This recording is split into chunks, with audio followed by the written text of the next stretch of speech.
So this is the part of the show where I discuss what I think is important for individual investors to consider before you make your investment decisions over the next couple of weeks. A couple of topics here I think should stand out and probably be obvious for our investors. First one, quarterly earnings. We are in the heart of quarterly earnings season in the US this week. It's the busiest week for quarterly earnings that we're going to see. I can't remember the exact number, but over 100 companies will report earnings, the latest quarterly earnings this week. So what are these companies saying? And that's obviously important for how you invest and what you would decide to invest in. Concerns about inflation, concerns about valuation. My apologies. We just talked about inflation. Concerns about valuation. A lot of people are becoming more concerned that the S&P 500 is starting to get a little bit pricey, getting close to 20 times earnings. So we'll talk about that as well. And the third topic, I always have three, portfolio construction. I find myself buying more of the same investments that have been working versus buying some new ideas. And not that we're only buying, we've been trimming a lot of those names as well. But I find that unlike other times where you look to continue to expand the portfolio into new ideas, I just find lately it's buying more of what we currently own. So we'll talk about portfolio construction as well. So let's move to quarterly earnings. And we had two big quarterly earnings after the bell last night, after the market closed. One of them was Microsoft, and we have a chart on Microsoft. You can see how well Microsoft has done. Would you be a buyer of Microsoft here? Well, it's starting to get a little pricey again. Just reached a new all-time high in the last few weeks. And I thought they reported fantastic earnings, but the market actually were disappointed in some revenue numbers, disappointed in their outlook going forward. Azure, which was their cloud business, actually performed quite well, growing in the high 20% range. I think it was somewhere around 26%. Pretty good, beating expectations slightly. So I thought Microsoft was good. But I think when you look at a name like Microsoft, and this is why the quarterly earnings conference calls are so important, you have to hear what the CEO says and what they're saying about the future. And it just sounded like a lot of the money that they're going to be making, the profits that that will come in from artificial intelligence and that part of their business probably won't come for a little bit as yet, that those profits will be delayed. And I think the market didn't really want to hear that. And the stock actually sold off by about 3-4% in after hours, down this morning as well. So this is a stock that you probably want to look at. And again, one of the biggest companies in the world, second biggest in the world, almost $3 trillion market cap. And a name that I think if it were to pull back, people probably would be excited and want to take a look at. A name that's reporting earnings tonight, Meta Platforms, Inc. Meta, formerly Facebook, is going to report after the market closes today. Another name, you can see a chart here, fantastic chart. Had you got into the stock last fall at around $80, $90 a share, you can see how much money you would have made. Many people did, and I'm sure did quite well. We'll see what Meta, what they report.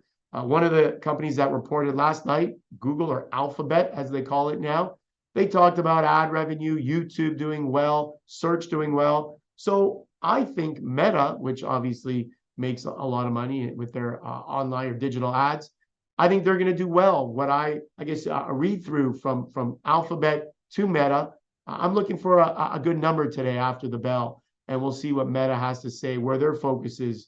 Is it still on the metaverse? You've been hearing a lot now more on obviously the Instagram, the Reels and Stories, but also now artificial intelligence. They're talking about AI quite a bit. So maybe the attention has shifted more towards artificial intelligence. And a third chart we have here on the biggest company in the world by market cap, over $3 trillion, is Apple. And you can see their chart, Apple at all-time highs, once again, in and around $190, $195 a share. What will their earnings, what will they say on their earnings conference calls, and what will they report? They don't report until, I think, middle of next week, middle to the end of next week. So we'll have to wait a little bit for Apple to report, but they're always a market moving event. So definitely you want to look at these quarterly earnings. You want to look at some of the companies you're perhaps looking at, whether it's technology, whether it's bank, whether it's another sector, and you want to be mindful of what these CEOs or what their CFOs or whoever's on their conference calls, what they're saying. The second topic I have as something that individual investors should focus on before you make your investment decisions are concerns about valuation. And our next chart really sums it up, the valuation part. We have a PE ratio over the years or over time. And this shows you it's US stocks PE ratio. And you can see that gradually, you can see this big sharp increase, I guess, in and around year 2000. And what did we have right after that? Well, we had a pretty big fall for the markets in 01, 02, and in the US 03. But you can see now that the PEs are starting to move higher. So a lot of stocks are moving higher, not necessarily because they're earning more, but their multiples are expanding. And that's not a good recipe for success. We want companies to earn more. And all we're hearing is companies are earning less. They're doing better than they did last year, but they're doing better than the expectation because the bar is set low, but not as good as last year or the year before. So we're seeing earnings come down, yet stock price is rising.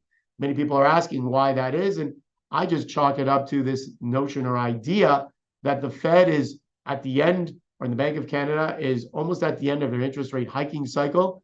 And that once interest rates stop moving higher, businesses will be able to gain traction and earnings will start to accelerate to the upside again. So yes, stock valuation is going to matter with respect to your investment decisions right now. You want to find good quality companies and companies that still have room to run and are still growing earnings.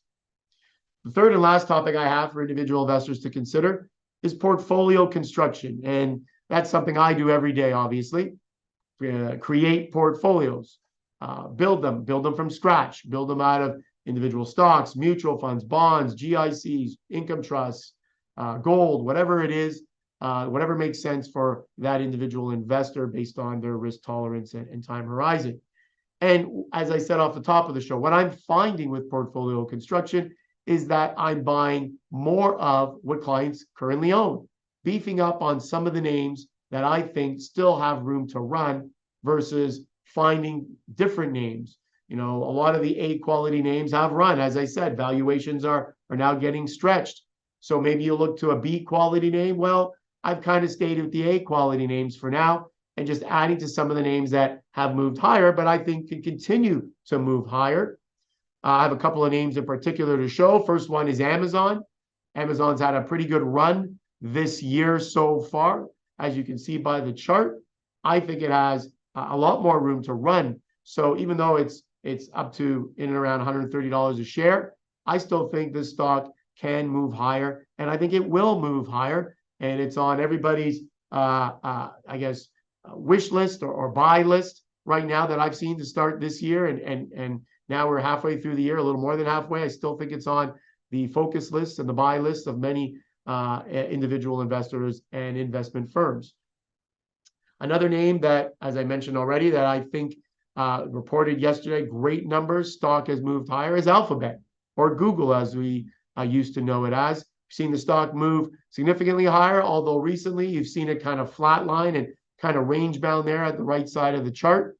But overall, Google's another name that I continue to add to for those investors that can handle, of course, the volatility of owning it, for those investors that have the risk tolerance to own it. But I continue to add to names like Amazon and Alphabet because I think these names can and will move higher. So instead of buying something new, I find myself building on or adding to some of the names that I continue or that I've owned for portfolios for a little bit now.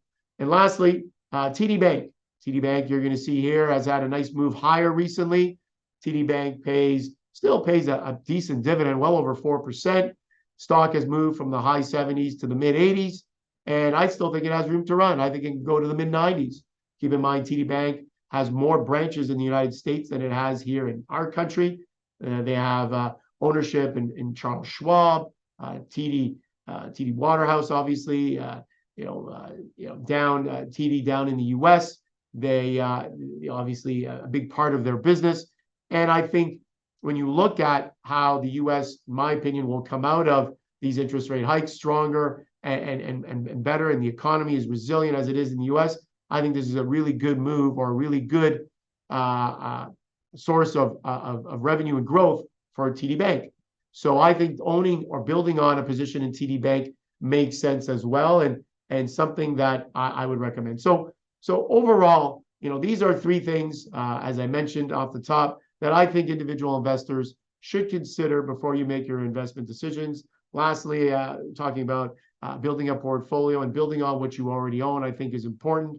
But yet you can still look to new names that fit your portfolio and diversification. So think about these things before you make your investment decisions and before you choose what you put into your investment portfolio.